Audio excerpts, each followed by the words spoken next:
Get sound on this mofo? I'm back. All right. Well,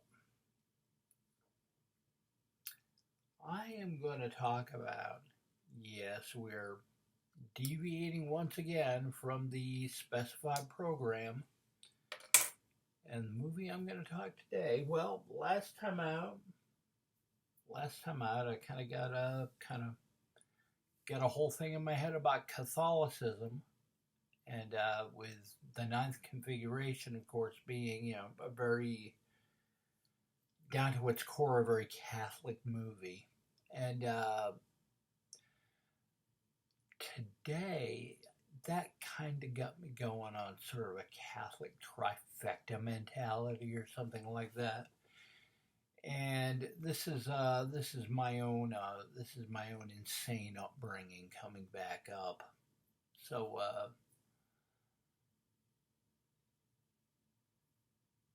today we are going to do The Bad Lieutenant. Now, The Bad Lieutenant's another favorite in my house, and funny thing is, it's like not one that you hear that much about. Or rather, I don't think there are really physical copies to buy. As far as, yeah, I know a lot of you normies don't think physical media exists anymore. It does. But I think most physical copies of The Bad Lieutenant have gone out of print because rights issues, licensing issues. I think largely that the flack over the Schoolie D number, and because of course Led Zeppelin, being the litigious blimp that it is, decide they had to sue Schoolie D for sampling Cashmere. And let me tell you, they did that, and they gave P Diddy, they gave Diddy for his shitty Godzilla, the American '98 Godzilla, like the use of Cashmere, and that's fine. They gave him a big pat on the back for that. Scully D got shafted, and man, I love what Schoolie D did, man. That is a banger of a tune. And, you know, and, well, I got Bad Lieutenant on VHS, and you better believe it's the Schoolie D version. I understand it's cut out of a lot of stuff. That's my understanding. I don't know if it's available on streaming or something. It may be. If so, regardless, Bad Lieutenant's a great movie, and I would highly recommend you check it out. You may not sleep well afterwards. You get Harvey Keitel giving you full frontal, which is kind of a nightmare, and but whatever. It's kind of like, yeah, he's in a state of self-degradation, plain and simple, and there's no two ways about it. And Abel Ferrara is kind enough to let us all see that. But Bad Lieutenant is a film about, given to us by the great Abel Ferrara, which is stars Harvey Keitel as the titular Bad Lieutenant, and he is indeed a bad guy. He's a corrupt guy. He's like gambling all his money away. He's kind of living a double life. He's kind of whoring around and shooting up heroin, and he's a big time junkie. And Zoe Lund, who co-wrote the movie, you might remember her. The late great Zoe Lund. You might remember her from her starring role in Ferrara's Ms. 45. Yeah, she co-wrote this. and stars in it, and you get to see a scene where she's shooting up Harvey Keitel. Well, I think it's faked. I think the cooking of heroin is very well demonstrated there. But regardless, yeah, this dude's a mess. Now, kind of off to the side, a young nun is sexually assaulted in a parish, in his precinct. And this girl is very violently raped, and a lot of important items are stolen from the church. There's a lot of vandalism. Some relics or whatever are stolen by the two rapists, and yeah, not sugarcoating it, folks. I don't call it grape. Sorry. I never made a dime off YouTube anyway. Just they wanted to monetize me. That's fine. Ain't no skin off my ass. But they've done this, and she is like a closed book. She will not give up the ghost. She will not tell anyone who these people are, who her assaulters are. And what you find out as you go along, the cops can't crack the case, and they're very frustrated, they're very upset. The priesthood are also, the priests, the church, the higher ups in the church are also really kind of, and the diocese and everything else are really kind of leaning on her. They're trying to get her to crack. She won't do it. She sees this as being a case of Jesus kind of turning the other cheek and kind of being like, well, you got to forgive your enemies. I see the potential in these boys.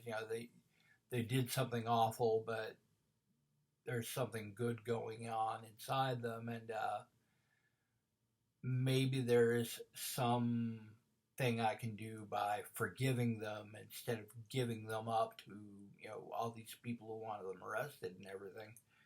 And with the church officials, it's all about getting those relics back.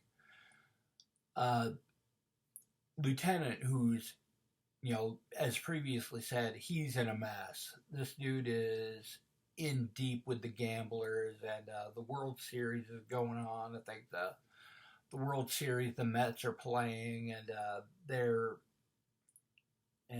he's losing a ton of money, and he's made a lot of wrong bets, and he's like in deep with these people. Just it's going to cost him his hide if he doesn't straighten things out. So somewhere in the middle of it, this guy, he can't crack the nun. The nun tells him to look into himself, look into his own self, and figure out, why he's fallen so far away from God. And so this messed up lieutenant just sees this image of Jesus in the church, and he falls apart. And he's just like, just screaming, why do I have to be such a good guy? Why can't, what did you ever do for me? And just, I'm sorry, give me just one miracle, please. And this lady shows up in place of the Jesus image, and she's found all the relics, and she knows exactly the boys who stole them, and the two boys in the parish who are obviously the assaulters and the assailants. And he says, ooh, cool. And he runs and he turns in the relics and gets a big wad of cash for his troubles. And so Lieutenant can go and pay off his bookies, get out of debt, go clean. he doesn't do that. He goes after these two kids, scares the hell out of them, and tells them, but he does, sits down and smokes some crack with them, just for good measure, what the hell, He knows how this is going to end up. So he takes these kids to a bus station, gives them the damn money, and says, get on a bus, get the hell out of here, do not come back to New York. And in that respect, he is respecting the nuns' wishes and giving these kids a second chance, and therefore, I guess, doing what's right by God in the logic of the movie. And so these kids get on this bus, God knows where. They go far, far away, and he just kind of shambles away crying because he knows he's screwed. And goes off, waits by Penn Station in his car, and the cops, the bookies come driving by, hey cop, and they put a bullet in him, and a crowd gathers, and that's the end of the movie. And you get to hear that great Schooly D track as the credits roll. At least you do if you get to see an unfettered version, which is what I got. Man, and this, if you were not familiar with Catholicism, this is going to kind of be like, what the hell? But it makes perfect sense in Catholic logic. And it's funny, and it goes to show separation of half a generation. My younger brother, okay, I was born in 62. My brother was born in 67. I grew up in the 70s. I grew up basically going to kind of CCD programs, going through Catholic Sunday school, and getting the old Baltimore Catechism, which is what the kids all got at the time. And so I saw this and understood it perfectly. This is what is referred to as a Catholic moral dilemma, or a moral dilemma, which,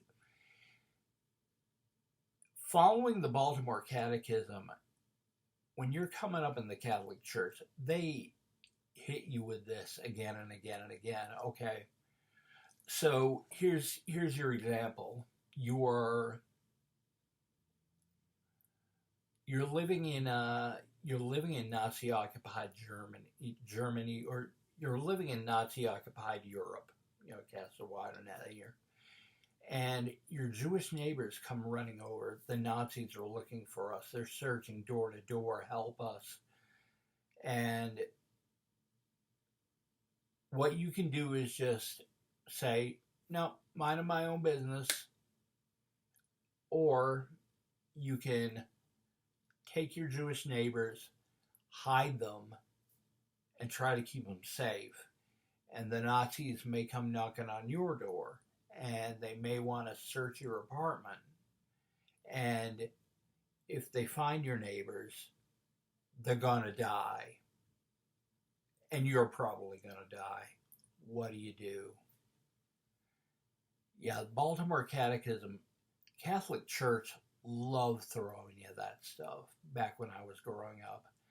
Now, my brother, who saw the movie before I did, he saw it in the theaters and whatnot. This was an alien concept to him. And the difference was, he was not familiar with these lessons, and he was not familiar with the Baltimore Catechism, because when we grew up kind of, me and the older of my two sisters, kind of grew up very much Leave It to Beaver style. Our mom was a stay-at-home mom, and my dad worked this big corporate job, and it was very much like, you know, my mom had time to do things, to get involved in the community. They threw neighborhood block parties. My mom was active in the church, and she brought home catechism lessons, and she taught little classes.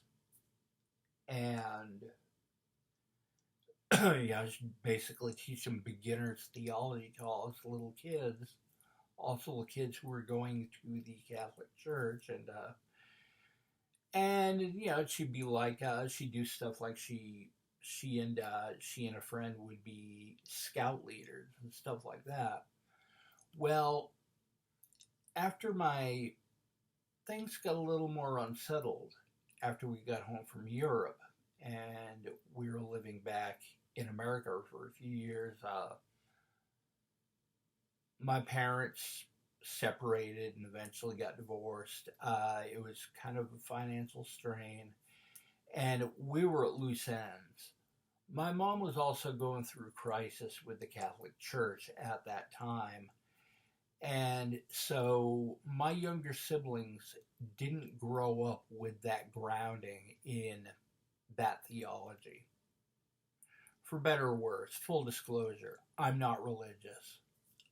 Um, I, you know, I am no longer particularly religious. But it was what it was, and you know, and you could learn some stuff. Catholic Church says, give us a child at age 5, we'll have them for the rest of their lives. Not the case. Definitely wasn't the case with me, but I did stick through it and go to the CCD classes, whether my mother was running them or some other adult was running them. And I was confirmed in the church, and no longer really am part of any church, but that's neither here nor there, which is kind of the separation of, like, wow, what the hell? Like, that was all supposed to be a good thing. Yeah, technically, it was kind of a spin on the whole Catholic dilemma thing. But this movie really kicked my ass, and Harvey Keitel is extreme. There are a couple of these movies he did around that time. One was Reservoir Dogs, and the other one was this, where he was just kind of unhinged. And here he is, a man who is basically at the state of absolute ruin, and it's very compelling to watch. And and hopefully, and he doesn't do the full frontal too long, so don't worry. But kind of a really good, kind of raw movie. Zoe Lund, doing the heroin and all that kind of adds even more just gritty, raw flavor to it. And it's uncompromising, it's no fun, and gets a high recommendation for me. I was thinking along these lines of just with the whole Catholicism thing, like, what would be a good Catholic trifecta? And the big one that Heather brought to mind was Alice, Sweet Alice. Unfortunately, I've already done it. Go get a look at it. But just a really great kind of scene. You could look at it in many ways as being a very anti-Catholic movie. Just because, just a lot of the bogosity kind of going on, a lot of the standards, the moral standards of the time, because it's kind of a timepiece. It's set in the early 60s, late 50s, early 60s. And kind of takes a look at this girl who is kind of alienated, is kind of wanting community within the church, like a lot of her family members have. You know, her mom has that, her sister has that. But Alice was born out of wedlock, so she's kind of a pariah in that situation, which seems really messed up to us in the present day. But I've already done that. There are a lot of movies I could tackle. Heather and I were just kind of talking back and forth about different movies to tackle along that lines. Like, Do Not Deliver Us from Evil is just a banger in that category. Just a really savage movie. Uh, there are quite a few. Um, a lot of the stuff by Lou Bunell kind of falls into that category. She mentioned one which I had never heard of, but even you see little ones like Lamb Without Bread. I've got a video up here on this channel where I'm kind of making fun of Lamb Without Bread, but realistically, just the kind of anti-Catholic sentiment running through it is brutal. And but the big one I could probably do, which would be real interesting, would be Ken Russell's The Devils. But oh boy, am I intimidated by that one? Just the basis, because not because of the subject matter, not because it's controversial, but it's big and it's heavy and it's chewy. And so that's going to take a bit of prep. But so I'm kind of going back to regularly scheduled programming. I would really like to kind of keep going on a Catholic block, but we're not doing that. Not right yet. I may line up some things for that in the future, but man, I'll tell you what, I think, next time out, for sure, folks, not screwing around, next time out, you are getting Beyond the Black Rainbow. And then, believe it or not, in a very unlikely pairing, I'm going to be talking about Sinjanor. Have you ever heard of Sinjanor? Bet you a lot of you haven't. Yeah, it'll probably get like 2 views. But anyway, this is me doing my thing, and I'm gonna say aloha.